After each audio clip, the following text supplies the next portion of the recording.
And I think we might be live. Do you know, I wonder whether we'll actually get any snow this year. Well, we might get actual snow, of course. There is always that. Not snow. Just we've not actually. I don't think we've had any, have we? Well, we had the beast from the east. That's the nearest we had to some proper snow, wasn't it? A while back.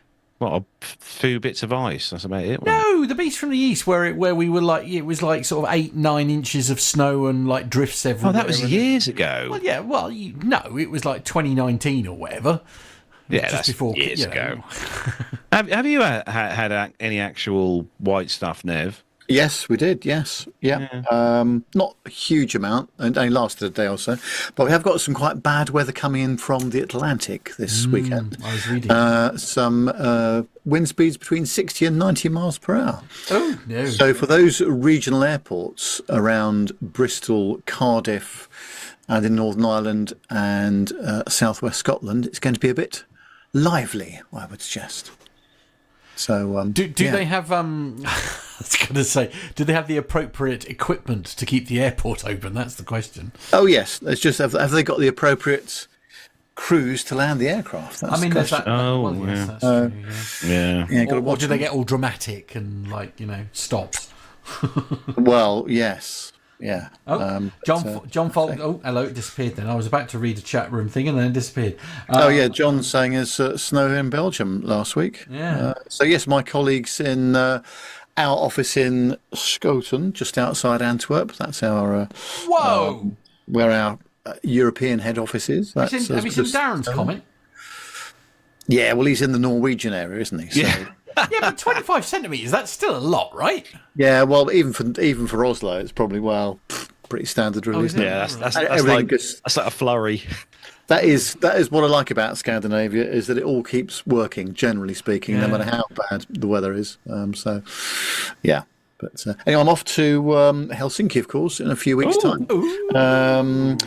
Will be ice, snow, and slippery conditions. Probably not the best place to go when you're trying to recover from a broken leg. But hey, the VMix socials are up and running, by the way. If somebody wants to open that, nice, lovely. Oh yeah, do you want to open it, Nev? Or yeah, either. Yeah, you open it. We'll have a go. I was going to say, Nev, are you Finairing?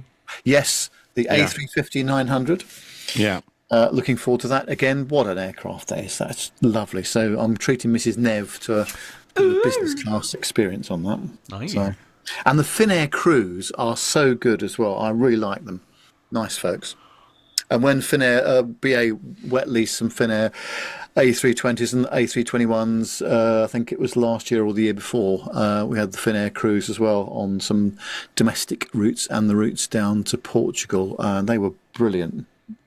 Not that I'm saying that the PA crews aren't, but the Finnair folks really are. They are exceptional, I think. Yes. Yeah, absolutely. We are 30 seconds from clock, gentlemen. Oh, nice. Lovely. Super. Yeah. Mr. Andy is imminent. But he is going to be late, but he is definitely coming. So very good. All right. Yeah, we've had an update from Mr. Wilson. Getting the excuses in early. That's what I like to say. Absolutely. Just organised, isn't it? Yeah, that's it. And 5, 4, 3, 2, 1, and clock. Here we go then. Are you all set, Carlos? I'm ready. Excellent. We'll make. Oh, hang on. I've got to make this go away. One moment. There we go. Do you know what? Gemma's got me watching Gladiator now every weekend. Oh, I love that program. It's very fun. Oh. Oh, I see. Going down well then. Anyway, good luck, everyone. It's just a bit over the top, isn't it?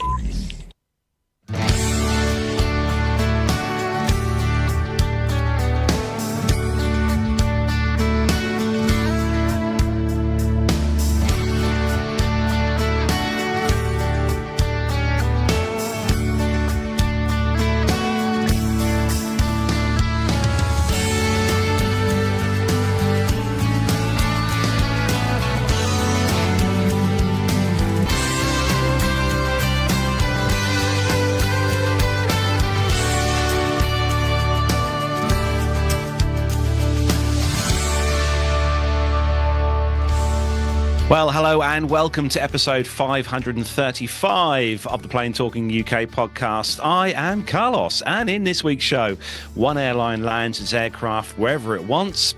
We take a look at who has the best premium economy, and Nolinor goes Lego. In the military news this week, Indonesia gets its first A400M. The RAF drops some spare parts off to one lucky field owner in the UK. And joining me this week, he's back, star of stage and screen and local radio celebrity is, of course, Matt Smith. Wow. Okay, unexpected. Wow. I don't know what to say to that. Not really a lot I can, is there, Ellie? Hello. Well, welcome back. Everything was okay last week. Nothing went wrong. It was a completely 100% perfect show, Mr. Smith. Right. I didn't get any WhatsApps or anything about missing bits from the beginning or anything like that. No, none of that. No. They're all lies. I just dreamt that, did I? Good. All lies. They're all lies. Anyway, to be fair, it worked all right, didn't it? That was the It's a good show. We had a good show last week. It's very good. Very enjoyable. I was very proud of you. I only had to twiddle the levels slightly. It was very good. Well done. It's a proud day. Thank you. Proud day. Merci. Yeah, pat on the back and a chocolate bar in the post. Yeah. God, chocolate bar, I wish. There are none of those in this house. I was going to say, has that particular avenue of pleasure been closed off, has it? Oh, my word. Honestly, as soon as Christmas was over, Gemma was like, Right. that's Away it. went the treats. We've got Yeah. dust, Lovely. crackers. Okay, good. Lovely. I do love a cracker. Yeah. Packets of. I opened a cupboard this afternoon, or Right. when I got back from work, I should say this evening, and to get something to nibble on before we went live tonight, and there was just bags of random seeds. Of seeds, like actual husks of seeds. Okay, very good. Speaking of nice things to nibble on, hello, Nev. How are you? Yes, joining us, the man who puts the British into British Airways and the one into 1A, Mr. Bounds. Ah, yes, here we are again. And not much to report in the medical department this week, which is the new segment of the show. Only to say that I am now out of the boot, the orthopaedic boot thing that I was in. So I've been trying to walk normally, in inverted commas. It's not doing bad. I tried it out at Birchhanger Services on the M11 and South Mim Services on the M25 today. So I was all right, actually. So that was quite good. Yes, I've stopped injecting myself with that blood thinner business as well, so we'll see how we go with that. But yeah, of course, only 15 days to go of work for me now, so I've been very busy delegating to my colleagues, and they've suddenly realised that with me not going to be there from the 7th of February, they're going to have a lot more work to do. So I'm quite enjoying that, I have to say. I mean, obviously, Nev, you are completely irreplaceable, but are they replacing you? Well, they've already replaced me back at the start of yeah, that's right, yeah, with some bot, you know. Yeah, lovely. But no, they've already replaced me a year ago with a very nice fella called Phil, who I've known for a long time previously. But of course, he's already busy now, so I'm giving him even more work along with the other team. But, no, it's good. So I'm looking forward to it, and maybe they're looking forward to me leaving as well, along with some of my customers who've had enough. They're going, we can't take it anymore. I can't bear it any longer. Yeah, Dirk S is asking a very serious question, I have to say, in the chat room there. He's saying, has the Ministry of Silly Walks approved of that? Just out of well, no, not really, but I'm doing my best. But it's quite interesting. I was just saying to Carlos earlier that in your iPhone, I don't know whether the Android platform has this, but I got a warning on my iPhone to say that my walking had been uneven for the past 7 weeks. And I'm going, well, it has been, yes, because I've got a broken leg. So it's interesting that the accelerometer and all the flashy business in these phones is sensitive enough to pick up all that sort of stuff as well, isn't it? So it's all jolly clever, isn't it? Yeah, it is, isn't it? Yeah. But no, good to be back on the show this week as well. So here we are. Is it a case, Nev, when you leave, that there's someone there going to be working for your company who's looking forward to having your parking space? Well, that's like a parking space. Well, no, you see, long gone are those days where our office is on the south coast in Brighton. There is no parking at all apart from the NCP round the corner. So no, there's none of that. When I was, this is going to sound a bit what's the word? Pretentious, I suppose. When I worked at Pinewood Studios for a couple of years, listen to you. I did have my own parking space with my name on it as well. Love that. Come on, I've got to ask. This has got nothing to do with aviation whatsoever, but get out of your system. I've got to ask the question. Sorry, the Nerdsville here. Hello, very excited. What were some of the programs that you worked on?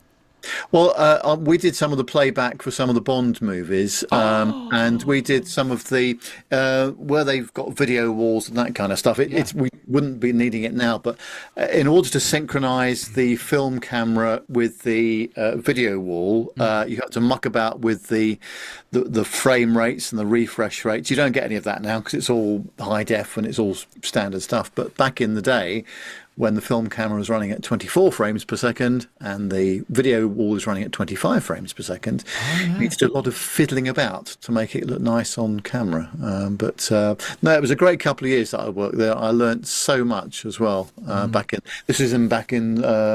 99, 2000, something like that. So 25 years ago now. Yeah, but, well, I mean, you say that, but not that long ago. No. In reality, Mazus is suggesting in the chat room that they're currently looking for a new 007. Just saying. Yeah, I think there's an age limit. Is there? On that? Right. Yes. What, you're still too young? No, I think I have exceeded the age I was going to say threshold. Nev fits the profile. He wears his crisp shirts every week, Does, absolutely. Yeah, absolutely. I would have to get a stunt double, though, because with my history of medical anomalies at the moment, that wouldn't be a good thing, would it? But, Mrs. Nev would have to be Mrs. Moneypenny. there you go. That's a possibility. A bit of freelance work for her. Yeah, I'm good about that. Panic. Can we please recreate the Bond intro with Nev sitting in seat 1A? Oh yeah. Yes. Leave that. I'll tell you what. We'll give that as a project for John to put. Yes, he'll come up. He'll be able to do that. I have no doubt whatsoever. Mazus is being very flattering this evening. He's saying you look younger than Roger Moore did. Oh, He's such a charmer, isn't he?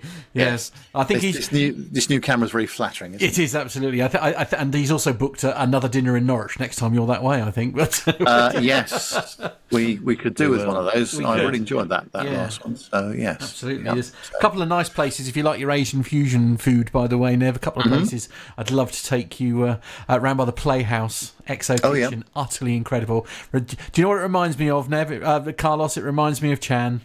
It's so good. Anyway, we've done nothing but we haven't mentioned aviation once. Food. Yeah. Right. Let's say hello to everyone who's joined us in the live YouTube chat room this evening. Let's go at the top of the list. Mazus, hello to you, Mazus. Good to see you in there. We've got Richard Adams. Good evening. Chatting about single malt whiskies earlier. Worrying there. Dirk S is in there. John Falk, he's just nipped off. Actually, he's going for his supper. John is. Tanya W, hello Tanya, lovely to see you in there. Our very own cargo pilot John Jester is in there. Good morning, he says, from Anchorage. Nice. Hello. Colin McCallum is also in there. Hello to you, Colin. Darren, our very own Darren from Oslo. Looking forward to some snow. So he is. Master of None. We've got Hobby Time. Hello to you as well. Just scrolling down. Masha. Hello, Masha. Welcome into the chat room. Let's make sure I don't miss you one. Jenny, the lovely Jenny over in Rome. Hello to you, Jenny. Lovely to see you in the chat room as well. And David M. Hello, David. Welcome into the chat room. And thanks to everyone for tuning in this evening on this glorious Wednesday, 22nd of January. Already nearly into February, guys. The month is flying by. Don't forget, if you are a audio listener, we are live on YouTube on Wednesday night, 7 o'clock here. And make sure you hit the subscribe and bell icon to be notified when we're live next week. Right, so we have got plenty to get through tonight, some good stories to get through tonight. And also, we've got a double bubble this week for the Retro Airline ad of the week. What? We've got two, not one, but two adverts this week from the 1980s to bring you this week for the Retro Airline ad. So Dirk will be very happy indeed. So Nev and Matt, are you ready? Yes, we are. Yes, yeah, absolutely. Let's go. The captain has turned on the seatbelt light. Please take your seats and fasten your seatbelts.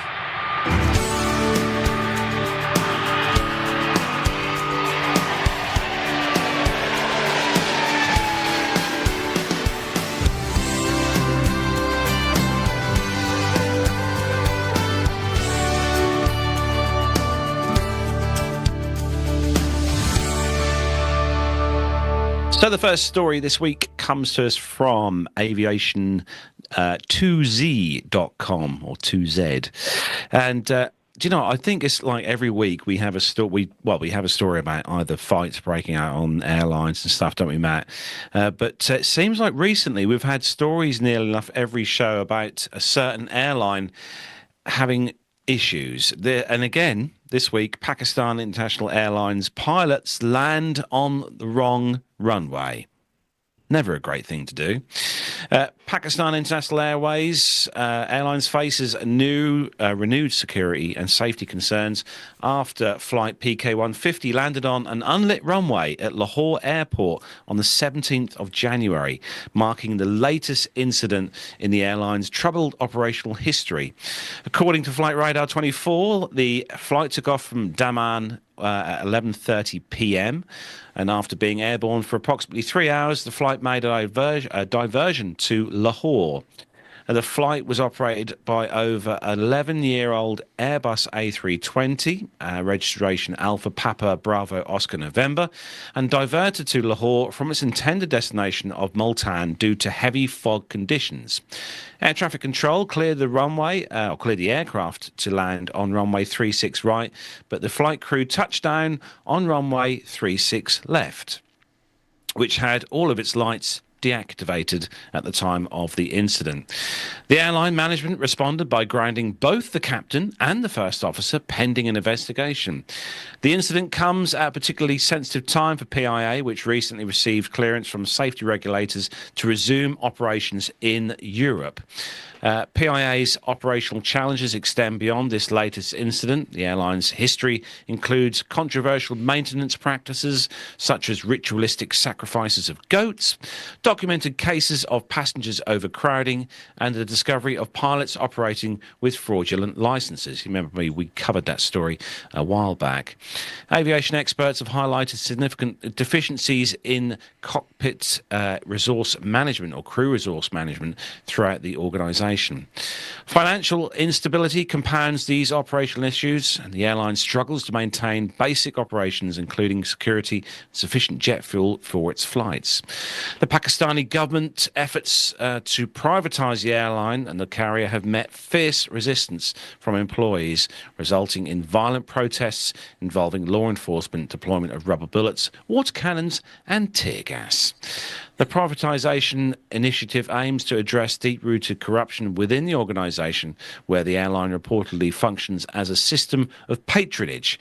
However, labour unions oppose these reforms, viewing them as a threat to established practices within the organisation. So, as I said, a note at the bottom here of the story, not a great time to be flying PIA if you are going to fly PIA anytime soon. Landing on the wrong runway, Nev, when it's not lit. Yes. Now, not the first time this has happened, of course. This has happened to other airlines as well. But I don't know what the... It's a shame that Andy's not on the call at the moment, actually, but on the show. But there are things in place on things like an A320 to confirm what runway you are actually lined up for on this kind of stuff. Yeah. They can't get a break, can they, at the moment, Pakistan International Airlines? They're really going through it, and this is just another one. Now, to be fair, that could have happened to any operator, but the fact that it's happened to them is particularly unfortunate. Again, and this is where we're sort of, it's a shame not to have Andy with us, really, but I mean, He'll be here. Is one of the issues, is there a chance that it's not entirely the pilot's fault?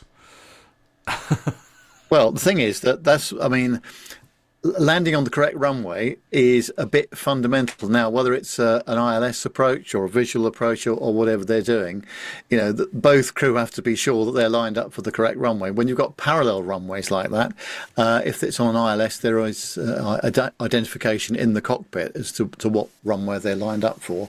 But if that approach was rushed or the checks hadn't been made properly or whatever, then there's, that's where the holes in the Swiss cheese start to line up. Yeah.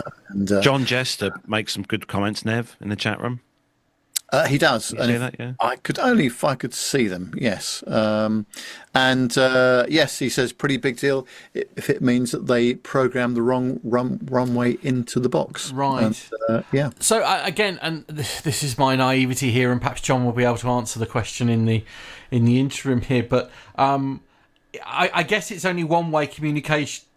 I mean, the tower must have been aware that they were lining up in the wrong place, or is that expecting too much from? No, they should be able to see what they're lined up for. Absolutely. Right. Yeah. And this is almost where we need the cockpit in, like recordings and stuff, because it's like presumably somebody was screaming at them. Or am I? I don't think they were, by the sounds of it. I think they just. I mean, they're very fortunate. I mean, that could have been a seriously big moment in terms of an accident and all the rest of it. You know. I don't know whether you had the picture there, Matt, for the story there in the folder. It's picture number 3. It was an overhead view of the airport itself at Lahore. Carry on. There's a good picture actually which I found online. It's like a Google Earth picture of Lahore Airport that shows, as you can see there, and I think it's a single runway. I think it's two runways, side by side runways, isn't it, Nev? Side by side runways there. Yeah. But yeah, I mean, I think one of the things that the crews brief for so much these days is, hazards and threats and all the rest of it, and that's got to be one of them. Whether it's a hot spot when they're taxiing at the airport, or to make sure they're lined up on the correct runway. All that's part of the briefing, and to make sure that everything is set up accordingly. But that is a big fail. And it's all down to the crew at the end of the day. Indeed. Now, what we need to do is ask someone, don't we, Matt? Yeah, I think we do. We need to ask somebody who probably understands this a little bit many than most. We're going to throw him straight in at the deep end. Hi, Andy. Hello.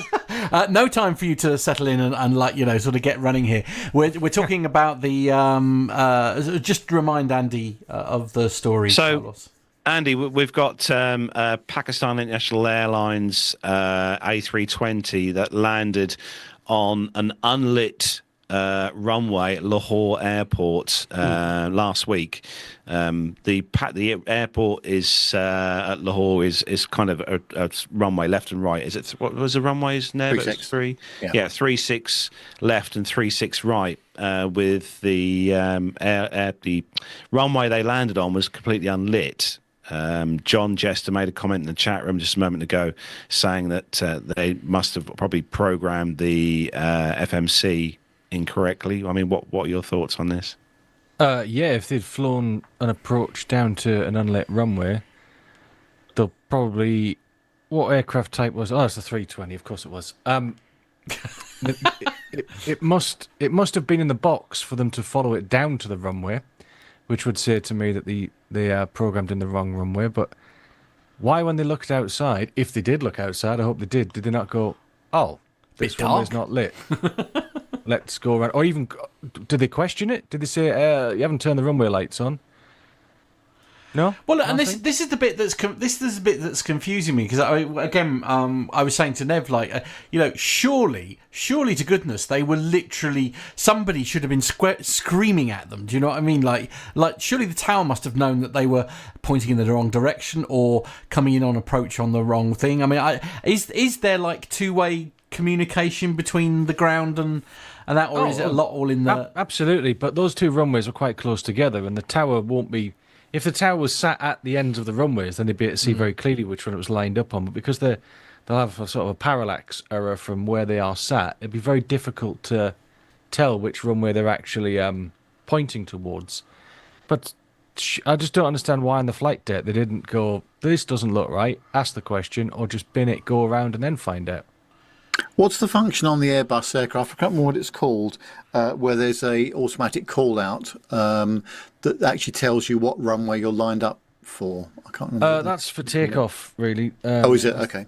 Yeah, there's the TOS system. The raw ops, so runway overrun protection, is available on landing. But if they've got it programmed in the box as that runway, it's not going to tell you that you landed on the wrong runway. Yeah. Yeah. Yeah, the one where it tells you to line up, it's not an option at the moment on the 320, I don't believe. We certainly don't have it, but the newer 330s, 350s, 380s, they've all got the system, especially with the moving map as well, where it can tell you approaching runway 24, right, you know, and all that sort of stuff. It's very clever. Very Indeed. interesting. There we go. Very much so, Questions see. answered. Yes, you see. Thank goodness. Welcome, Andy. Good to have you with us. Thanks. Sorry I'm a bit late. Yes, just sorting stuff out, but I'm here now. But Nev, you've got the next story, and it is a BA story this week. Yeah, and it's on the liverpoolecho.co.uk. It says British Airways is looking to give passengers a world-first experience of solving the problems that usually arise at their destination whilst they're still in the air. Thousands of passengers have already been trialled as part of a new process for lost luggage and missed connections that start before their getaway does. Passengers may trade their lengthy wait at the baggage carousel and a disgruntled discussion with lost luggage staff at the airport for a mid-flight interruption. People with connecting flights also might be able to avoid chaos at their layover airport when they've missed their connection. Well, according to the Daily Star, a software developed exclusively for BA by Microsoft will alert cabin crew mid-air if a bag has not been loaded onto the plane. The cabin crew will then be able to alert the affected passengers before reaching the destination. They'll take note of the address the passenger would like the bags to be couried to, and could even offer on-the-spot compensation, a similar service to what passengers already received from the lost luggage desk at airports. This could save plenty of time, not to mention ending the anxiety of not knowing whether your bag will ever appear on the heavily laden baggage carousels. Additionally, more than 10,000 BA passengers have also been part of a trial for a similar process involving flight issues. The same software also alerts onboard staff if any passengers currently on the aircraft will be missing connecting flights by the time they land. The crew will alert the passenger while still on the flight and discuss rebooking or other options to get them to their final destination. Much like the mid-air lost luggage procedure, passengers could be offered a gesture of goodwill payment too. Sean Doyle, the airline's chief executive, noted that this advancement will be a complete leapfrog from where we are today. Doyle originally announced the development at the 2023 Airlines Conference in London. At the time, the chief exec noted that the in-flight managers were thrilled with the technology. He also revealed that the airline will be working on accessibility issues as well. Now, there's so many questions and so little time. Of course, cabin crew aren't busy at all, are they? Especially do you think any of them are going to? Sorry, Nev. Do you think any of them are going to go around and go, "Excuse me, sir, your bag is not on the aircraft"? Of course they don't. Why would they possibly want to add that aggravation to the journey? I mean, maybe on a 4-hour flight down to the Canaries, it might be okay. But on a 35-minute flight from Manchester to Heathrow, forget it, you know. I just don't understand some of this stuff that's going on at all. I really don't. And I think the thing is that, you know, the cabin crew, you know, are seriously overworked as it is, as you say, without all this other stuff. Why not encourage the passengers to invest a few quid in some Apple AirTags or some other stuff like that? And as for offering instant compensation for missed connections, and I mean, just that's for the birds. I'm sorry, I don't understand how that could possibly work, nor how it could be applied correctly and fairly either. I do have a slightly crazy idea / potential solution, is encourage the ground agents to do the job properly in the first place. Oh. No? Okay. Right. I understand that the system of rebooking your missed flights, because you know in flight, that connection's gone, I'm not making that. But the added aggravation, and we always have stories of passenger issues, that you're going to add by telling somebody, oh yeah, all your bags are still at Heathrow, please have some drinks and some Avios. And then they're going to sit there and go, all right, yeah, no problem. Okay, cool. No issue. I remember when I had what I termed the Faro incident, which was when we didn't have any luggage at the other end. As we took off from Heathrow on this A320, it went up like a rocket. I'm going, well, either he's not done a flex takeoff or we haven't got any luggage on board. Yeah. And the latter was correct, in fact. Lo and behold. But I mean, again, forgive my naivety in this, and I'm sorry, Andy, unfortunately, you're probably the only one slightly qualified to give us any kind of guess at it. But they must have known there was no luggage on board. So why? Well, yes, the flight deck will have definitely known there was no luggage on board. So why do you still take off if you've got no luggage? Okay. Well, you've got to think about the schedule for the rest of the day. If you know it's going to be hours, so there's issues with the baggage belt, baggage handlers are on strike or something like that, then the company is going to say to you, go. And on the ground, doors open. I'm not the boss anymore. Until those doors close, that's when I'll become the boss. Yeah, okay. So on the ground, the company can say, off you go. Don't tell the passengers, or do tell them, or do whatever you want. You've just got no bags. Just get down there and then get back so that the aircraft can carry on with the rotations for the rest of the day. Right. Okay. Personally, I'm telling nobody their bags aren't on board. Yeah. No, I do get that, but I suppose and you're terribly unlucky if you've got a Nev or a Carlos who thought, this plane has taken off awfully quickly. Yeah. It's very light. Yes, very it's light very light in its climb. Yeah, I guess I do get that, but also, I suppose that's. Yeah, I suppose the financial penalties, if you like, for somebody not but a whole plane not getting their bags. I don't know. Is it really cheaper than missing your other connections and stuff? I mean, I have to say that I think the company is rearranging the deck chairs on the Titanic. Why not get an app that works properly, or an IT system that is up to the job? Oh, steady. Fundamental stuff like that before we start. I mean, can you imagine if with the IT system that they're running at the moment and all the problems that people are talking about, trying to add another layer of complexity and cabin crew interface? I don't think so. At least we don't have to worry about updates anymore, because Windows 3.1 doesn't get any updates anymore. Good point, well made. Yeah, absolutely. Totally. Yeah. Also, I was going to say, Matt, Dirk S mirrored a bit what you said earlier. Maybe the focus.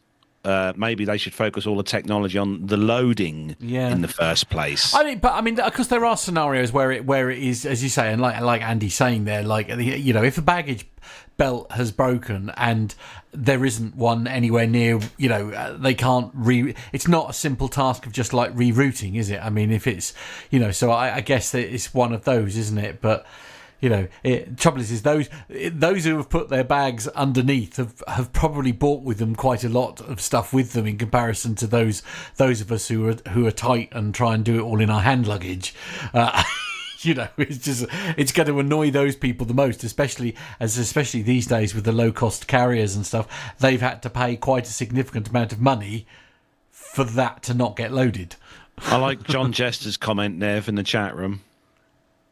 Yes, he says quite right. It's hard enough to check in on the BA app. Absolutely. Yeah. Is that a thing? Oh, yeah. That is a big thing. Yes.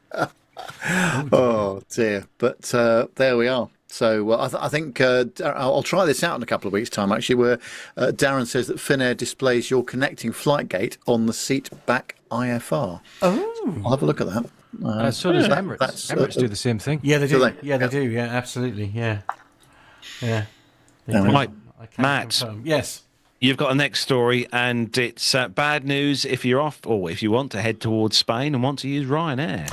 Indeed. It's SurinEnglish.com is the source, and the headline is Ryanair drops 12 flight routes to protest against excessive airport charges in Spain. Budget Irish airline Ryanair has announced it will drop 12 routes to Spain, 800,000 seats for its summer offer, as the carrier ups its protest against Spanish airport operator Aena and its excessive airport charges. The low-cost airline is also citing ineffective incentives at regional airports and will cease operations at Jerez and Valladolid. Oh, how do I say that? Sorry. And you'll know that one. Valladolid? Jerez and Valladolid. Oh, okay. What he said. Ryanair will withdraw a plane based on its Santiago route and reduce air traffic in Vigo by 61%, Santiago by 28%, Zaragoza at 20%, and Osteras at 11%, Santander 5% in what they consider a completely avoidable loss. It is accusing Aena of a monopoly, and although it is not the first time it has done so, the carrier is intensifying its protests at this time.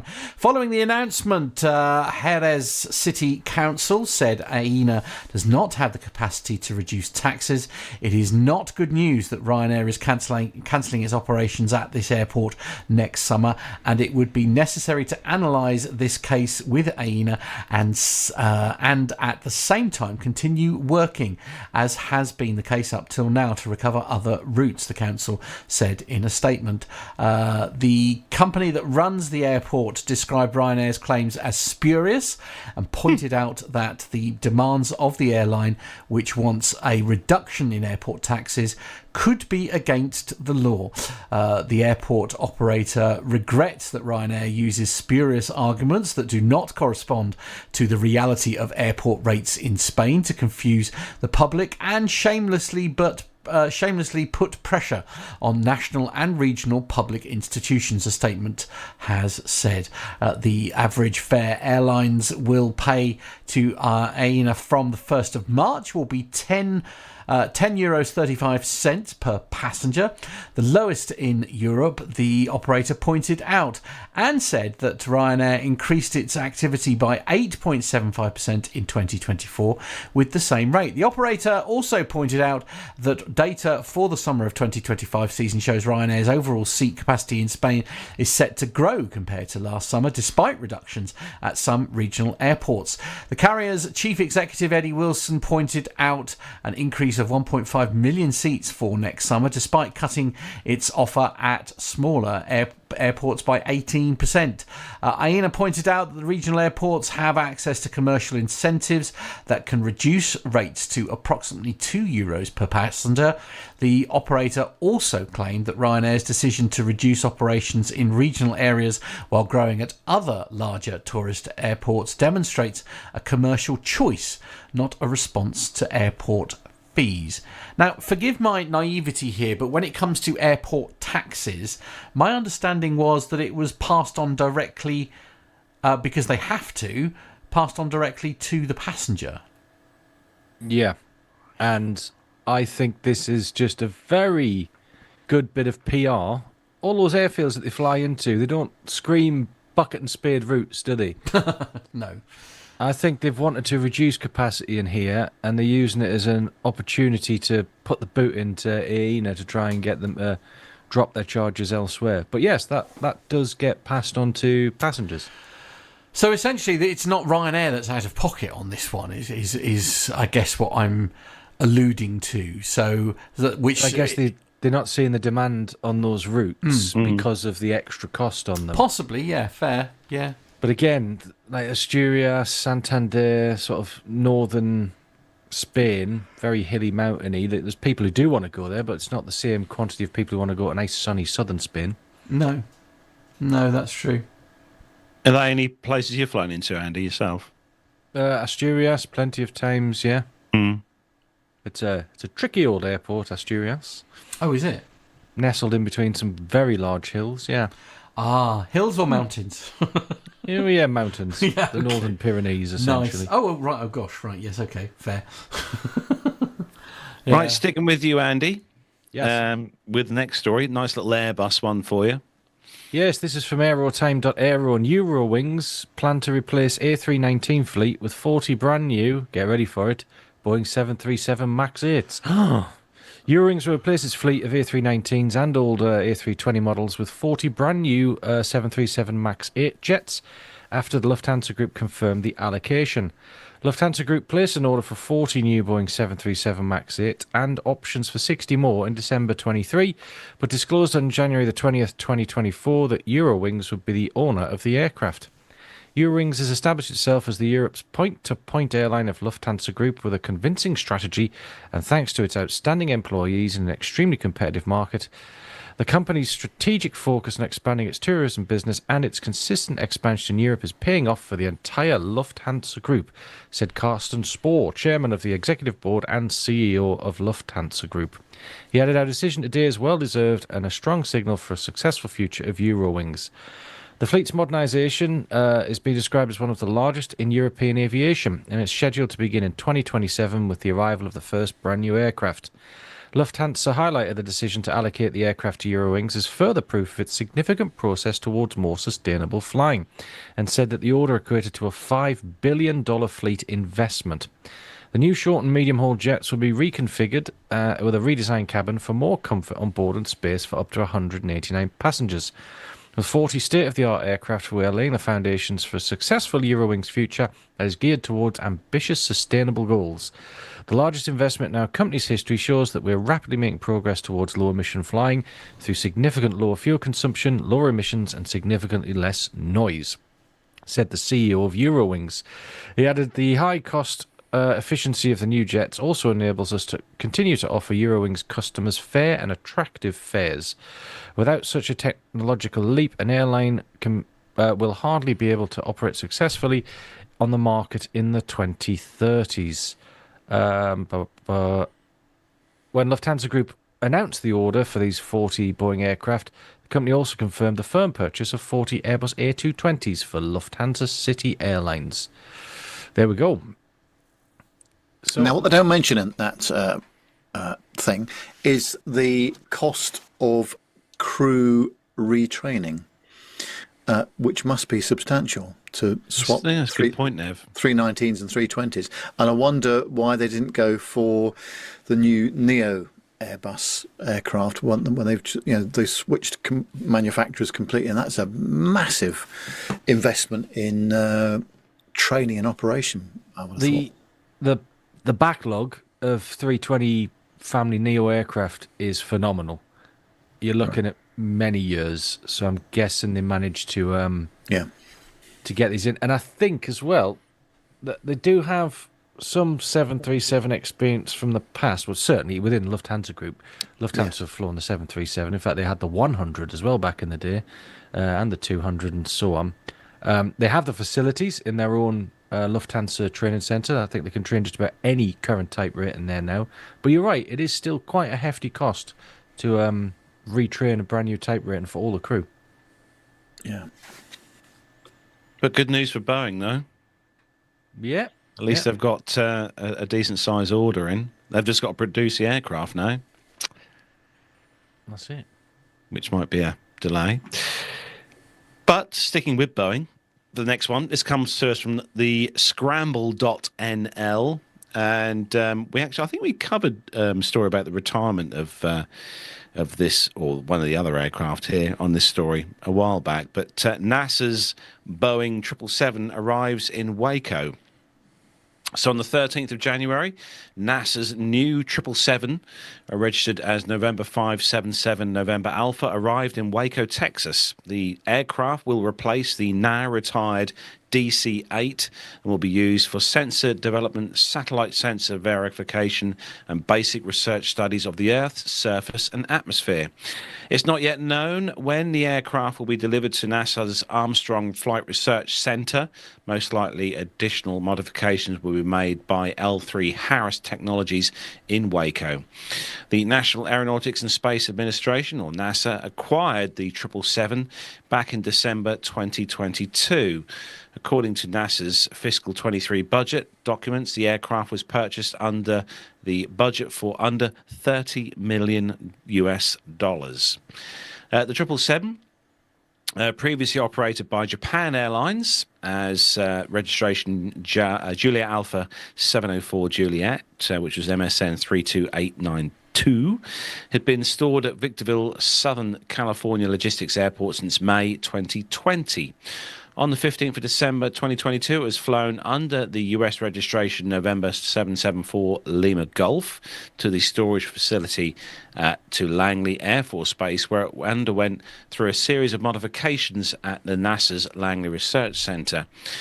So, some history on the aircraft. That 777 is replacing the DC-8, which was used by NASA, the DC-8-8-72, powered by 4 CFM International CFM56 series engines.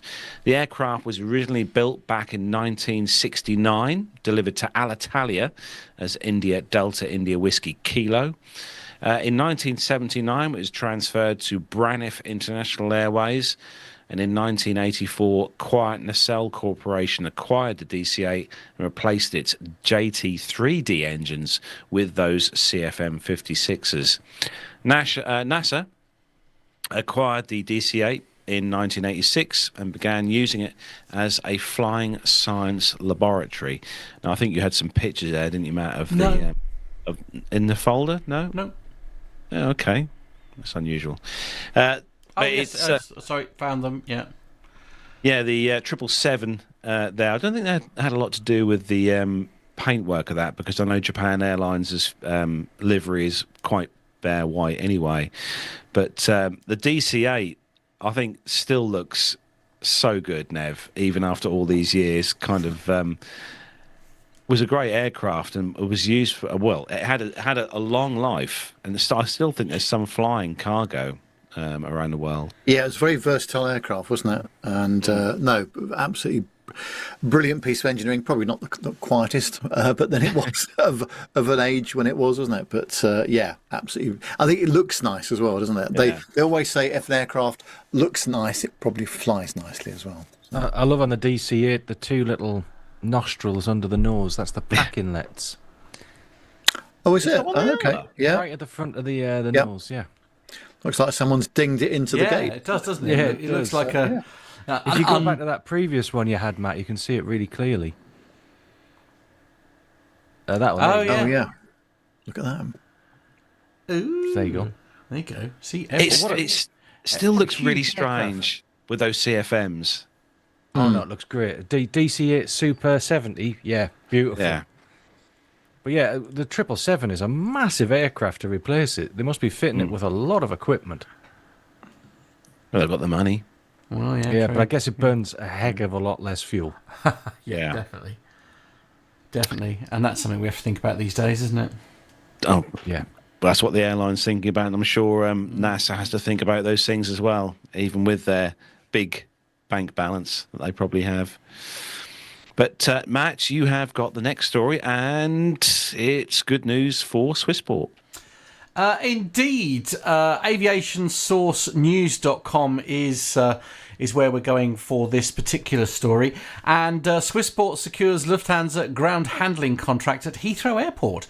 Swissport International is set to deliver comprehensive ground handling services for Lufthansa Group airlines at London Heathrow Airport starting in April 2025.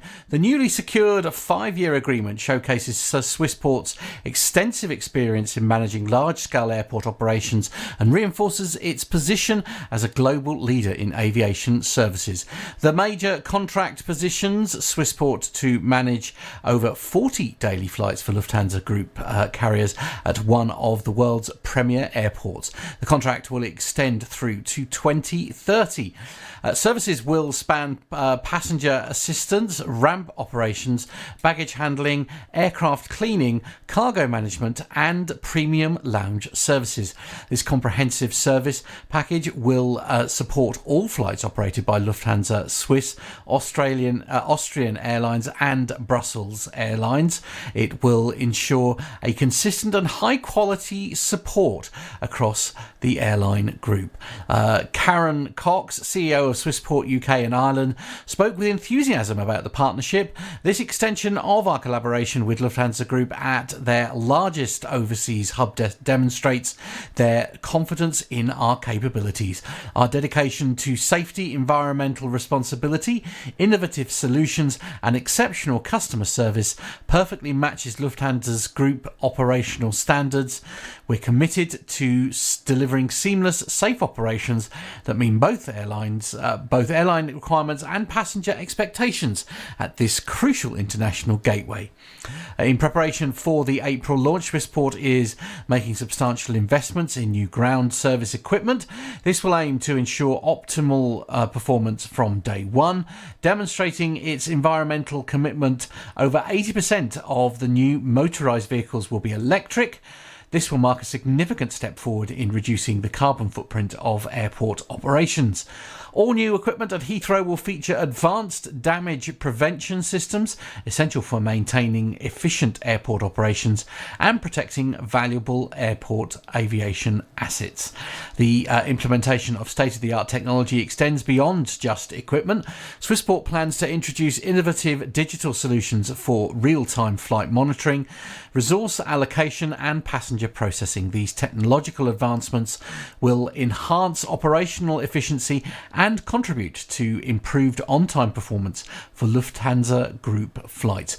This new contract strengthens Swissport's position at Heathrow, where it currently employs more than 800 staff members and serves approximately 40 airlines, confirming its leadership in UK airport services. I'm going to be very, very cheeky and or bold and say I reckon it's got absolutely nothing to do with any of that and everything to do with the cheapest price. Well, there's always that tender process, isn't there? Yeah. I wonder if they're using the... do you remember, Carlos, when we spoke to that fella, was it in Dubai, about the... Oh, yeah. On the Mototalk booth, and they were supplying Lufthansa and British Airways at the time with those pushback trucks, weren't they? Those electric pushback trucks. I wonder if they're going to see some more at Heathrow with the Lufthansa fleet, perhaps. Might be interesting, mightn't it? So. Do you have any dealings at all, Andy, with Swissport? Yes, yeah. See them in various places, here, there, and everywhere. But our turns are very quick. Yeah, that's true. Yeah, I must say, I mean, there was a time, wasn't there, when I know Swissport used to do in some of the regional airports. They used to handle some of the Ryanair sort of gate bits and pieces, and. Yeah, I have to say, my experiences in the smaller airports were less than favourable with that particular company. So, but admittedly, that was a long time ago. So maybe they've learned some lessons. They've been about a long while. Though. Swissport have been around for a lot of years. Yeah, quite a big company. But Nev, you have got the next story, and this well. I did a bit of research at the end of this story, Nev, and it's quite eye-opening. Yes, you did. And it's on the aerotime.aero website. And it's the title is The Best Premium Economy Airlines in the World in 2025. Well, deciding whether the upgrade to premium economy is worth it will depend on the price point and the amenities on offer. But comparison isn't easy, given that there are so many variations in how airlines interpret the premium economy product. Thankfully, Skytrax does the hard work, so you don't have to. Each year, the company conducts a widespread survey of airline passengers around the world, using the results of this to rank airlines in its annual World Airline Awards. Since 1999, Premium Economy has been a category in the awards, and this year it was won by Far Eastern Airline, Japan Airlines, which also picked up the Best Premium Economy Seat Award. Although it lost out on Best Premium Economy catering to EVA Air, Japan Airlines' respectable fourth place indicated that as a package, it's a great airline to consider upgrading with. Coming in second is Emirates, with its stunning new Premium Economy product that is rapidly rolling out across their fleet. And EVA Air took third position and won the category for its catering. Clearly, passengers enjoy its iconic braised beef noodle soup. Anyway, let's have a look in full at the top premium economy airlines to fly with in 25. So in number one was Japan Airlines. So they also had other awards there. So they won first for best seat and fourth for best catering. Second rating was Emirates, and they came in second for best seat and third for best catering. Eva Air, as we mentioned, came in at the third place, sixth for best seat and first for best catering. Fourth was Singapore Airlines, fifth for best seat, second for best catering. Five was Virgin Atlantic, third for best seat and fifth for best catering. Six was All Nippon Airways. Seventh was Delta, and the other awards that they won was seventh for best seat. Eighth was Cathay Pacific, and they got in at 10th for best catering. Ninth was Air France, eighth for best seat and sixth for best catering. And 10 was Qantas. The other awards that they won were ninth for best seat and seventh for best catering. An awful lot of data there. But just for an example, Carlos has done a bit of research, and a round trip from the UK to Tokyo flying with Japan Airlines this weekend, some interesting price comparisons. An economy return, £1,467 sterling, premium economy 4,003, and business 7,505. Now, that is quite short notice, so there's probably some premium to be paid for that. But there's still a big gap, isn't there, between economy and premium in terms of it's more than double, isn't it? Yeah. Would you pay that extra to move that into that cabin? I think if I had to go there quickly at short notice, it's definitely worth it, I would say. Also depends who's paying, whether it's my company or me or somebody else. But yeah, that's the thing with the short notice stuff. It gets really expensive because they know that you want to fly and you'll pay what it takes to get there. Perhaps I should have done in a month's time, Nev, or 2 months' time. Possibly.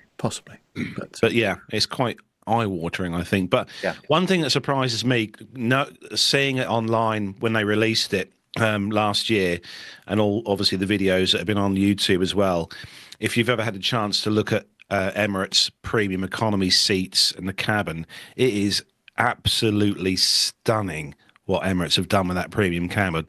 So for Japan Airlines to come in at first there, I haven't looked yet, but I'm going to have a look now to see what Japan Airlines premium economy seats are like, if they're that good. Have they looked that good?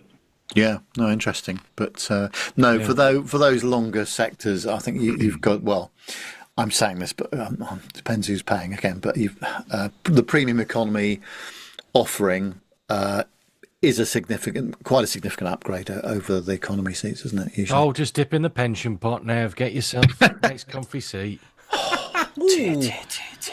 I know, but if he does it too many times. Well, at the moment, my financial advisor tells me that the money runs out when I'm 88. Oh, right. If I was spending it at that rate, I don't think it would last very long at all. Wow. But with most airlines, I know BA definitely do it, and American Airlines do it as well.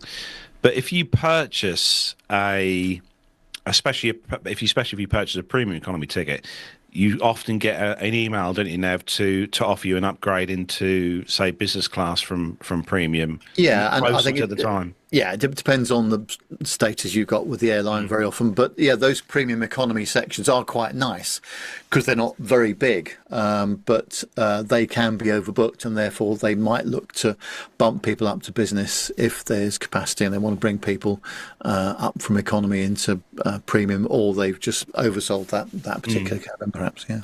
Have you tried any premiums out, Andy, on your long haul sort of premium cabins or anything? I've done premium on TUI. Oh. Which was quite nice.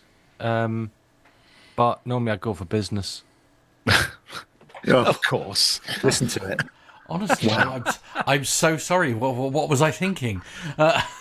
It's a busman's holiday for me, isn't it? I want comfort. Yeah, true. Yeah. Yeah, I say I know This is one of these. Do you know what? Actually, all jokes aside,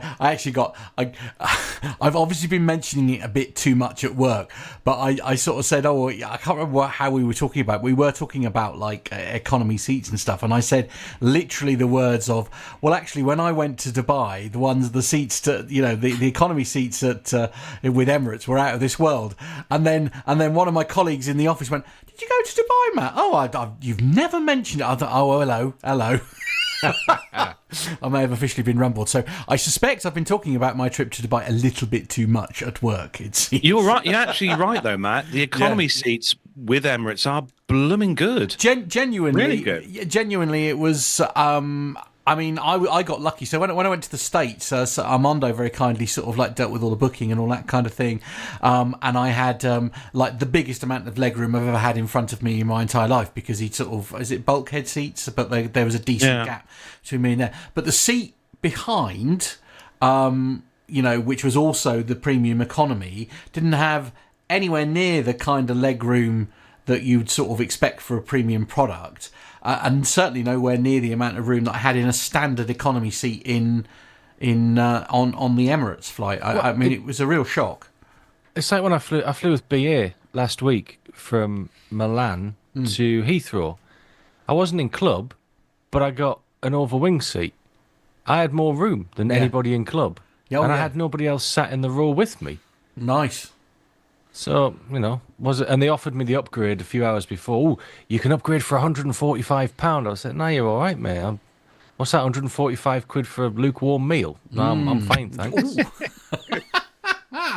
Because BA they call it something different, they don't call it premium economy. They call it, is it Club World? Well, Club Europe. They call it Club Europe with their business class section, but their premium is World Traveller Plus. That's sectors. it. Yeah. You don't get premium on short haul European. It's just economy or club. You get premium economy with Ryanair. It's called the overwing exit seats.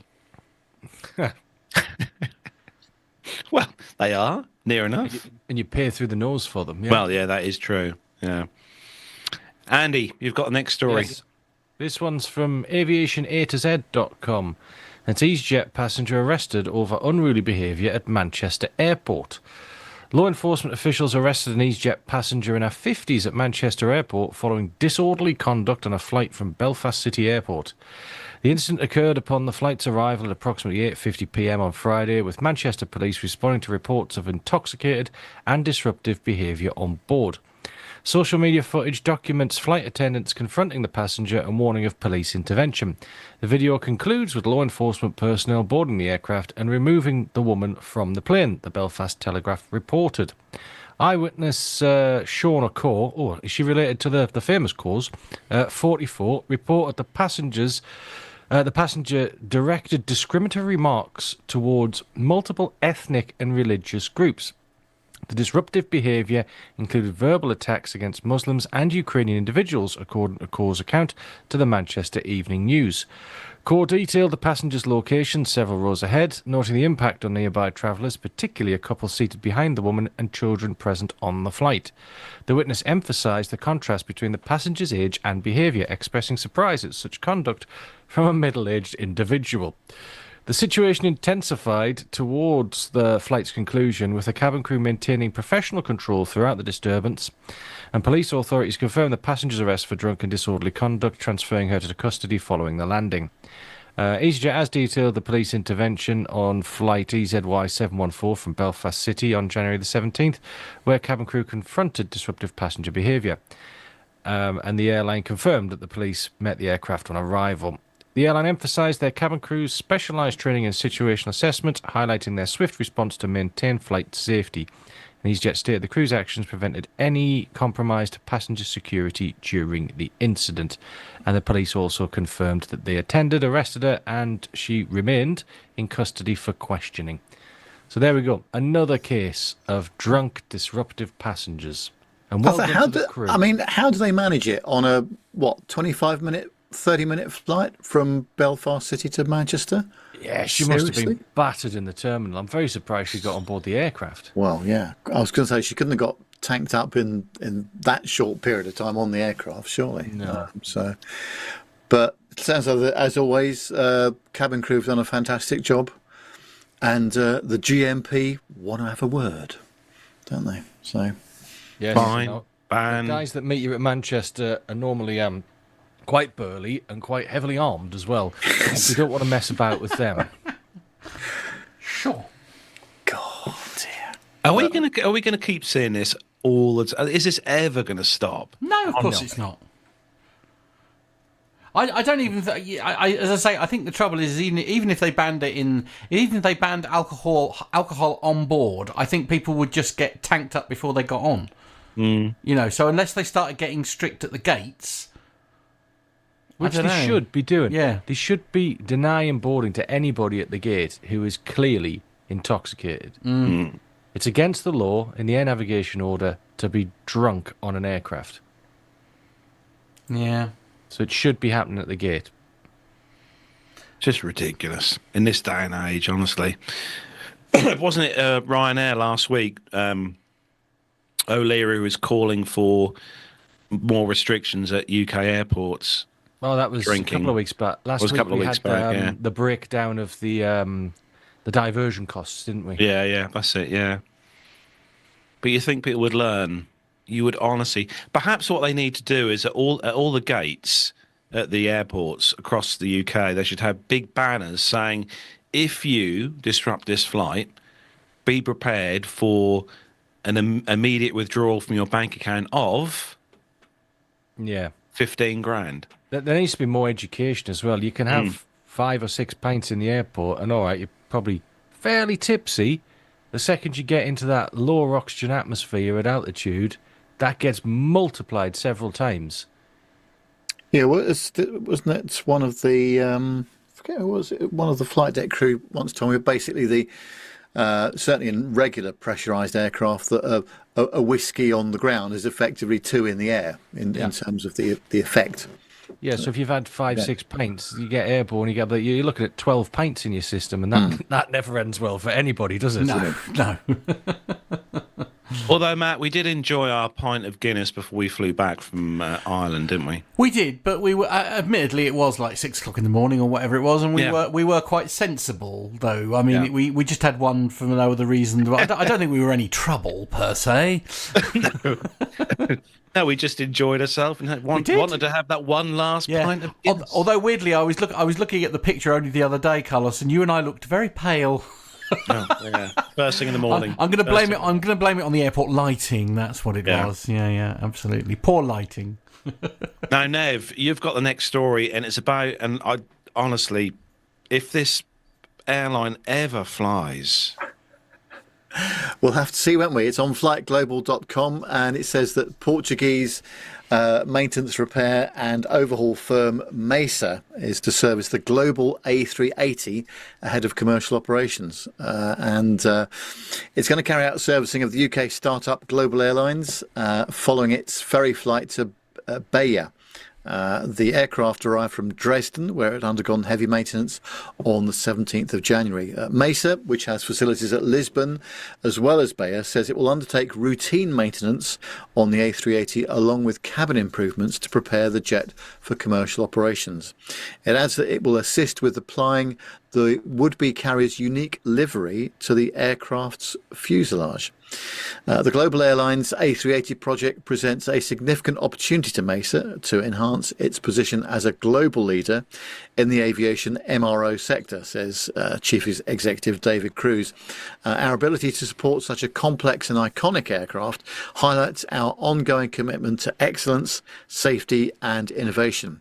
Mesa has prior experience with the A380, having worked on a separate airframe operated by Portuguese wet lease specialist Highfly, the company which had been ferrying the global aircraft. We want our first A380 to be well cared for as she takes the final steps towards our first commercial operation in 2025, says Global Chief Executive James Asquith.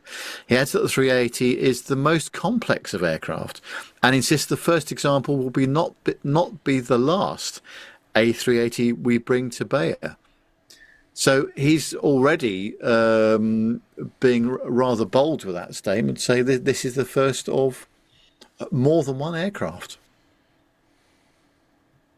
Well, I've said it before, and listeners will have to go back and find to say what I would eat, because I can't remember if it was a hat or anything like that, if this airline ever actually flies. As an airline, by the way, they can happily go around flying under the AOC of high fly. That doesn't bother me, because then it's just a PR exercise. Then once they've got their own airline set up, then I'll eat me hat or whatever I said it was. It's not going to happen. Just making a note of that. 8:05 on the 22nd. Lovely. Yes. What sort of? I think we should discuss what sort of hat. One made of scampi fries. Right. Okay. I think going back to the previous story, Andy's should turn up to the show after a good session in his pub to do the show. You don't want that. You do not want that. We can do an after hours show for the Patreon supporters of the show, yes, the subscribers and stuff. Yeah, genuinely, one of the things that I'd love to, and I don't suppose we could ever make it happen, but I think one of the it'd be really interesting to see. You know how we were often discussing like the impact that alcohol has on your flying, and I know Carlos, you were saying about sort of doing it with the sim, sort of see record a session beforehand, see how good or bad you are, and then compare that with when you're very heavily intoxicated. I mean, it would be fascinating to carry that out in an actual full-on sim. It'd be interesting to see. Funny. It would be interesting to see if the overall, I don't know, would the pilot instinct kick in enough? Well, if you book a sim and bring 24 cans of Guinness, we'll try it out. Lovely. Okay, Carlos and Nev, if you could just sort of have a look in the old PT UK offers, see what we've got. Oh my word! Yeah, I think they'd probably pay to watch that. I think. Yeah, absolutely, indeed. I think that would. Yeah. As I say, genuinely though, that'd be an interesting sort of interesting thing to carry out. But it's I mean, we were saying in the group chat, weren't we? It's just like, they're calling themselves an airline, but there are many things missing from the setup to make them what you and I would perhaps refer to as a traditional carrier, if you see what I mean. I think this global airlines may well fly, but I tell you what, it will fly on Microsoft Flight Sim, where someone's done the livery and put it onto the 380. That's when it'll fly. I think they will operate under high fly. I do think that'll happen, but I just don't see how a single A380 is going to make them any money. It's just going to cost the amount of money it must have cost so far. Yeah, it's going to take a long time to recoup that cost. Well, what about crewing, Andy? I mean, do you think it would be freelance crew that would be operating it? Well, it's high flyer wet lease, so it'll be their crew. With crew, yeah. Yeah. High flyer doing everything. These guys would just own the air. They're basically booking the flights, essentially. They're booking the passengers, essentially. Yeah.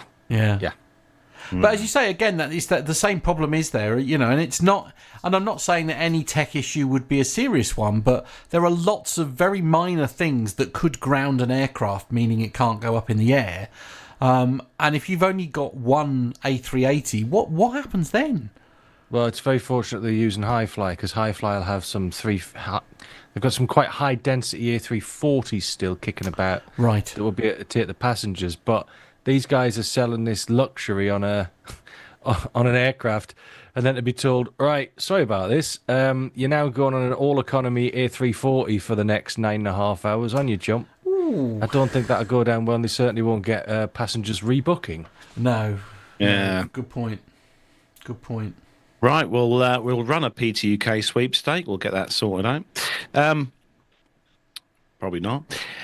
No, Andy, are you a fan of Lego? I know you've got young children, but are you a fan of Lego?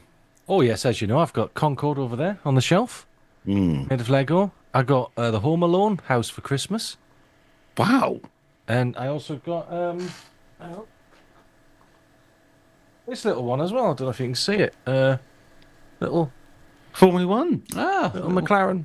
Nice. Yeah, I do. I love me Nice. Lego. What about you, Nev? Fan of Lego? Oh yeah, back in the day, yes. Back in the And day. I've got the. I've still got a scar on my foot where I trod on a piece Oh about dear. 25 years ago. Oh, we've all got those wounds. And Matt, fan of Lego as well? Do you know? Okay, passing you then. No. This is a very sad story. I've never ever played with Lego. My entire Right, next time you come over, we're going to play with Lego. Right, lovely. So this next story comes. I'd rather play with the cats. Just saying. Okay, well, fair enough. They'll probably rather play with Lego, actually, because I know what they're like, the two little beggars. But anyway, Rascals is the word. there is a little video we'll play a little snippet of, hopefully, in a bit with this story. But this comes to us from brickfanatics.com. And we've actually mentioned this aircraft on the show a while back. But Nolinor Boeing 737-200 lands in the first Lego Ideas Review of 2025. So it looks as if the first Lego Ideas Review of 2025 is beginning to hit its stride, with fan design submissions starting to pick up 10,000 supporters on a seemingly weekly basis. Recent additions have included the likes of Taylor Swift Lover House, the Jellyfish Collection, with yet another original build now joining that ever-expanding lineup. The Nolinor Boeing 737-200 is the brainchild of By Design and Create, and took 3.5 months to assemble. The model includes a number of impressive features, such as a full and detailed interior, an opening cargo bay containing 4 custom pallets, movable ailerons on the wings and all retractable landing gear, and much more. The brick-built Nolinor 737-200 comes with a gravel kit installed on some aircraft to allow them to operate smoothly on snow and gravel in other adverse weather conditions.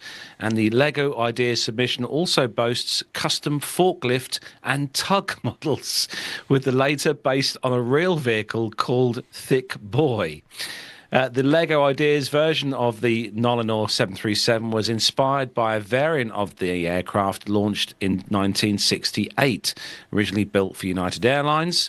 And Nolinor Aviation is a charter airline based in Canada and Montreal International Airport, which operates a passenger cargo service with 9 Boeing 737-200s, making it the largest fleet of such aircraft. So we'll have to wait and see if Nolinor's 737-200 will take to the skies as a physical Lego set. But for now, with submissions open for the first review until May the 5th, 2025. So there we go. Your very own Nolinor 737-200. I have to say, the fuselage skin looks a bit like the space shuttle, the old space shuttle. I mean, that's just a prototype. It's amazingly detailed. I was very impressed to see the gravel kit with the old air hoses on the front of the engines to create the vortex. That's brilliant. I'm sure the Concorde started out like this, and if they do get enough support, then Lego will completely sort this out and make it look great. It's a good idea. They've done a good job, though. The detail is good. That's fantastic. Yeah. Really, really good. I must say the 200 series is my favourite of 737. It just, those engines just look nice with it, don't they? It was what it was designed for. Those engines. Yeah. Everything else has been an addition over the years, so that's why it's still just beautiful. No, good job there. Brilliant. Yeah, Jenny over in Rome, the lovely Jenny, says she loved Lego before it got too complicated. Oh, well, yeah. Ain't that true? Yeah, ain't that the truth? To be fair, that Home Alone house is built was 3,955 pieces. That's a lot. That is a lot. Yeah, no, that's a lot. That is a lot of Lego. Yeah. No, I still under the stairs actually, Matt. When you're looking after the house next time, when you want to play with Lego, under the stairs there is a huge Lego brick filled with Lego. I know, but I have no doubt that I won't be building it alone, because there'll be 2 kittens that are. Oh God, yes, absolutely. Yeah. Indeed. But there we go. That's where we bring the commercial news segment to a close this week. But next, Nev. It's an exciting part of the show for Dirk. I know is one of our favourites of this particular segment. Yeah, it's my favourite segment as well, actually. It's the Retro Airline Ad of the Week. And this week, we go back to the 1980s for a look at two of America's biggest airlines back then. One that had a big chopper and the other that had RB211s. There's a rather special club that offers more than most would expect. The drinks are on the house. The food is delicious. We even have our own private helicopter for your use. There's room to work at this club. Just relax. You can even sleep here for no extra charge. Or just sit back and enjoy the magnificent view. This club is called Pan Am First and Clipper Class. Today, you can expect more from Pan Am. The airline that doesn't plan for the future may not have one. 5 years ago, Eastern saw the future in a remarkable aircraft. Now it's here. The new Boeing 757, the most advanced, most fuel-efficient commercial jet ever built. It's going to help Eastern hold down the cost of flying for years to come. We earn our wings for you. We're Eastern, America's favorite way. Oh, they don't make them like they used to, do they? No, just think back then. That was when the 7.5 was the new super fuel efficient. Everyone wanted that aircraft, and I think it looks awesome in those Eastern colours as well. Really does. Oh, yeah, I agree. No, yeah, brilliant stuff. What do you think of them, Andy? Beautiful. Yeah. And for the geek in me, that's a very early 757 as well, because the tail cone isn't built into the nacelle. It's separate. Okay. Just reading. I'm just looking at the comments in the chat room there. Apparently, Darren says the Eastern Boeing 757 was at Farnborough Air Show. I think I remember reading that somewhere, actually. And Captain Cruz rightly says both airlines went under. Beg 90s. Yes, I know. Yes, exactly. And Tanya points out quite rightly in the chat room, Matt, that Matt's favourite. Yeah. Yeah, exactly. Right, time to take a look at the grey stuff to keep Mr. Warner happy. So, Matt, if you're ready to press that all-important grey button. What's up, Bogies 13550, Angel 16, heading 340. Okay. Undersea Bogies.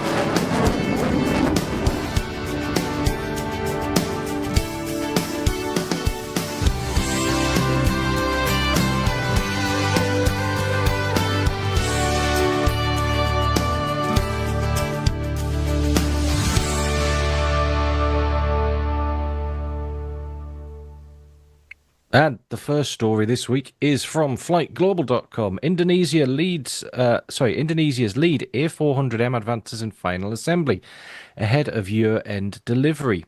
Indonesia's first A400M tactical transport has entered final assembly with Airbus Defence and Space to deliver the airlifter from its San Pablo site in Seville, Spain before year-end.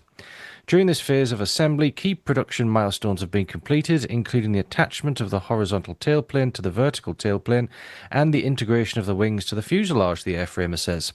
The aircraft, production number MSN 148, will undergo installation of its power plant and software, followed by a series of functional tests prior to its first engine run, it adds in an ex-post dated the 20th of January. Indonesia's Air Force will receive 2 A400s under a contract signed in December 2022. Jakarta also has options to potentially add another 4 of the Europrop International TP400 engine type in the future. Airbus's defence unit says the type's introduction to service will significantly enhance the Indonesian Air Force's operational flexibility, supporting strategic and tactical missions, humanitarian assistance, medical evacuation and aerial refuelling. Indonesia will become the 10th nation to field the European-built transport, following partner nations Belgium, France, Germany, Luxembourg, Spain, Turkey and the UK, plus export users Kazakhstan and Malaysia. Tell you what, this aircraft's done well for Airbus. It's a fantastically versatile aircraft. I was lucky enough back at Riyadh in 2017, I think it was at Riyadh. Lucky enough to sit on the flight deck of the 400M, which was quite an experience with all the HUD, the head-up display sitting there and stuff. Is quite impressive inside. But an impressive bit of kit, the 400M, and has done, like I said, as we said, done very well for Airbus. This has. You had a chance to see one of these up close and personal, Nev, the old 400M? Not entirely, no, apart from the Farnborough Air Show once. But I think that there's definitely, I can feel an interview coming on there. Must find out more about that aircraft and all the rest of it. So, yeah, brilliant, really good. Yeah. Our good friend Richard E. Flagg in the chat room's just saying, got trained on the A400 aircraft. Interesting machine, but not liked by the crews. Oh, really interesting. Interesting, yeah. Jonathan Warner says A400s are how do I put this? Not that great. Nothing but engine and gearbox trouble, apparently. Oh. Yeah. Blimey. Perhaps they're not so great then. Okay. No, perhaps not so great. Next up comes from bbc.co.uk. I think this was dropped in our group chat earlier on this week. And I know, mate, you've got a picture to go with this story as well, which is quite interesting. But a lucky escape as fighter jet part lands in a field. Why didn't it land here? There's a field just over there. An investigation has begun after part from a fighter jet landed in a field in East Yorkshire. The RAF confirmed a pylon had detached itself from the RAF Coningsby-based Typhoon jet over Haysthorpe near Bridlington during a sortie on the 17th of January. There was no damage to any property and no reports of any injuries, a spokesperson said, and crews have since recovered the equipment they added to the story. Sean Coleman, who was in Bridlington at the time of the incident, said someone he worked with described hearing a loud thud. After visiting the field the following day, out of curiosity, he said he was lucky it came down where it did and not in the village itself. There was quite a bit of debris and it made quite a crater, he said. The wreckage had initially been guarded by local police officers before the military personnel came to retrieve it on Sunday. Aviation journalist and former Royal Air Force pilot David Learmount said it was the first time in years he had heard of a pylon falling off an aircraft. He said Typhoon jets use pylons to mount things such as extra fuel tanks to the outside of the aircraft.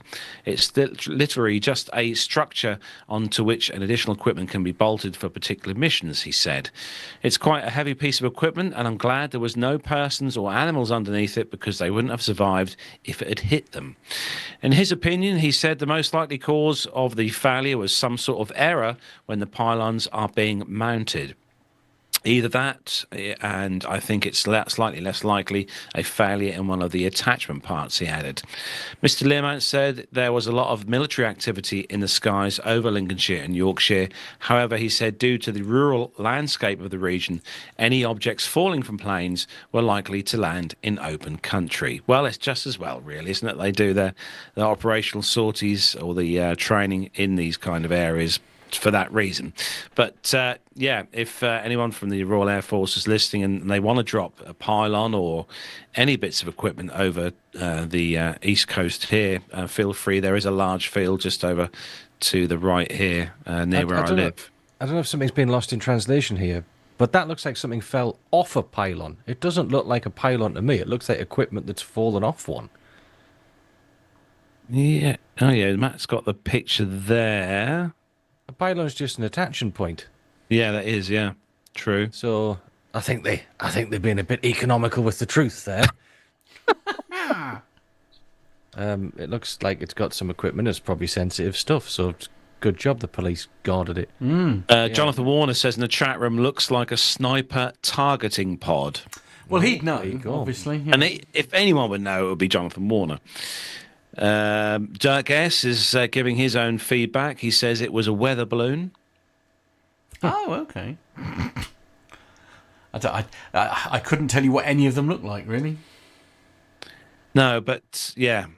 I mean, if you'd have been the first person to have found out, I'm sure you'd have kept a few souvenirs. Well, I would have done myself, but You'd be mad to go anywhere near it. You don't know what's in it. Explosives. No, worry about that. Right. Fred Carlos is in hospital this week due to losing 5 fingers. So what you're saying, Andy, is that when I see aircraft parts lying in a field, just to leave them alone. Yes. Yeah, don't add them to your collection in your studio. And that is where we bring the military news to a close. But on that note, actually, Nev, what you just said, it is worth pointing out that if, like Andy, you are a fan of the Boeing 757, tomorrow, plane reclaimers are going to open the selling of parts of one of the first Jet 2 757s that was retired. It's 24th, isn't it? So Friday, sorry. I think it's bloody Friday, honestly. Yeah, Friday, this coming Friday. I think, is it midday, Andy? Yes, I think so. Around that. Midday, the bits come on off. So if you fancy grabbing yourself a piece of the glorious 757, check out those guys' website on Friday. But we have got a very special guest coming on, hopefully very soon from there as well. We're going to be having a chat and a catch up with someone we had back on the show quite a few years ago now, didn't we, on the show, guys? So yeah, we're going to hopefully have him on the show very soon. But ask him to bring an APU with him, perhaps. Perhaps raffle that off. Could do. But yes, so catch up with Andy. Obviously, how's things going with you, Andy, with simming stuff? Are you still busy with that kind of thing? Oh, I thought you were talking about... Yes. What have I been doing this week? Well, last week was crazy, wasn't it? I was in the mobile studio. This week, I am hunkered down in the office, just working through some regulations and checking some work and stuff like that. And then I'm back down south next week. But then the week after next, I am actually in the sim instructing and doing bits and pieces. So that'll be fun and nice. Any flying coming up soon? With my hand the way it is at the moment, no flying. Oh, it's a shame. But at least you can go in the sim, though. That's a good thing. Yeah. Nev, what about you? Any exciting things going on in the world of Mr. Bounds? Well, tomorrow we are collecting Mrs. Nev's new car. Well, not brand new, but slightly used. But she only buys a car every 12 years, so this is, important. See, no wonder the pension only lasted you 88 buying new Well, cars. there you go. You see, luckily I'm not paying for it. So, although I am her nominated valeter. Of course, absolutely. Yeah. So what have we got then? So off to Peterborough on Friday, just sort of seeing some customers now and just saying hello and goodbye. Then following week, off to Dublin for 3 days, hopefully going to catch up with our chum Alan White for a Guinness and a chat. Also, I can give him his his Rode microphone prize, which is going back many, many months now. And see how Alan's getting on with his new training and sim and all the stuff he's been doing there. I think we're going to have, as I mentioned earlier, a bit of aviation disruption over the next few days. Judging by the weather reports, it looks absolutely horrific Friday, Saturday. Especially if you're in Northern Ireland or southwest Scotland or in the northwest of England. It looks pretty ropey, actually. And then, then the week after that, it's the big show for me in Barcelona. So that's our big exhibition that we do every year. That's a 4-day exhibition. And then February the 7th, that's it. No more work for me. Done. Yep. Finished. And I should be finished. Yes, a lot of people have said that. So yeah, but no, it's been very nice saying goodbye to customers this week as well. So it's been really good actually. But yes, actually getting back on a plane again. So I'm very pleased about that because the prospect, and because I'm having to take these blood thinners that you inject, the prospect of having to check in a bag, because obviously you can't take sharps on a plane in your hand luggage. I'm thinking, do I really have to do that? So luckily I'm not wearing my boot anymore, so I don't need to take those anymore either. So that'll be helpful. So But it's amazing how many steps you do when you walk around an airport as well. And if you're not operating at what I would call normal speed, it does take you a while to get around the terminal. And I'm certainly finding that at the moment. I'm not quite up to the normal speed yet, but we'll see how we do. But I'm looking forward to doing some more flying in, that's for sure. Excellent. And I expect there's more IT and fun and joy to be had with you, Mr. Smith, for the coming days. Yeah, just sort of like planning, really. I'm ordering lots of nerdy equipment this week. We start the purchase of all the new studio equipment for our big move, so very much looking forward to getting that all set up and get all the software working and all that kind of thing. So as Park Radio goes in, it moves into a cloud-based model. Ooh. Very suave. I know, absolutely. Oh. You say suave, I say utterly terrifying, because it's. I've put the idea forward, so I've got to make it work. But yeah, there we go. We'll make it work. So don't forget, you can find us online. We are going to be having a bit of a revamp of our website very soon. But you can find us on Facebook, Instagram, and Twitter, or X. Keep saying that. It's called X, but I like it as Twitter. Just search for Plain Talking UK. You can email the show. We'd love to hear from you. Email us at podcast@plaintalkinguk.com. The website, which is going to look shiny and new soon, is allthews.plaintalkinguk.com. We can find more info on us as a team. You can also find links to the shop on there if you fancy getting yourself a T-shirt or a mug, or a military grey mug if you love your military stuff. Why not subscribe to the YouTube channel as well? Don't forget that, so you'll get the notifications when we go live each week on the show. And you'll also find links to become a patron of the show if you fancy helping with the running of the Plain Talking UK podcast. You can find the links on there, and PayPal as well. So that is where we're going to wrap up episode 535 of the show. We are going to be having a in-depth production meeting in a moment to discuss what we're going to be doing over the course of 2025. So hopefully more info on that coming up very soon on the show. Yeah. That is it for this week. Thanks to all the chat room. Looking at you there at the moment. Thanks, chat room, for joining us this evening on this Wednesday night. Very much appreciated. And also thanks to everyone who downloads the show as an audio podcast as well, because I know a lot of you do download us as an audio show. So from me, Carlos here in the home studio, from Matt in the PTUK Master Suite studio, and from Nev in his home studio, and from Andy as well, who for a change this week is not in the pub studio. But we'll see you next Wednesday for another fun-packed aviation show. So from Nev, say goodbye. Yeah, take care. Have a good week. See you.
And there we are, done. And that was the credits rolled.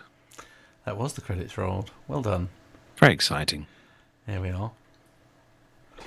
Here you go. Talk amongst yourselves for a minute. What's the temperature outside, Mr. Smith? Because I haven't got my thing in here. I've got the inside. Mine's broken.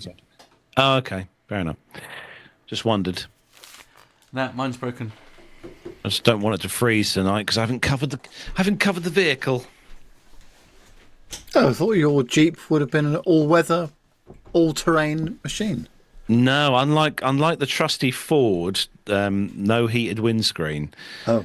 It's just got that button you press with the windscreen on that kind of makes it blow. Makes noise. Yeah, makes noise and doesn't really do a lot else. But as we were saying earlier, I do appreciate the heated steering wheel in the Jeep. That is probably the best invention ever made, I think, personally. Yep. No, very good.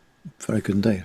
But also it's getting a bit lighter in the evenings now, isn't it? Yes. And in the morning. So we've turned the corner, and spring is, well, it's a while off yet, but I enjoy this time of the year a bit more because we're you feel as though we're getting towards some slightly nicer weather.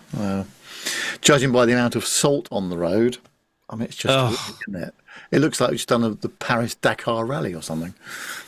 I know. It's a nightmare, especially, I mean, even with the white car, the vehicle that I've got now, the Jeep, it's the minute you drive on the road. My car was clean Sunday. It was spotless.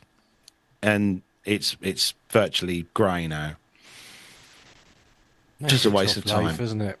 Just a waste of time cleaning cars this time of year. Yeah, that's why I don't bother. Yeah, but do you bother all year round though, Andy? Yeah, it's a vehicle, it's a machine to be used. And also, I've got a 6-year-old daughter. What's the point? Oh, she could clean the car for you. Yeah, I don't want it scratched. Oh dear. Of course, Gemma's never cleaned her car in the 10 years she's owned it, I think.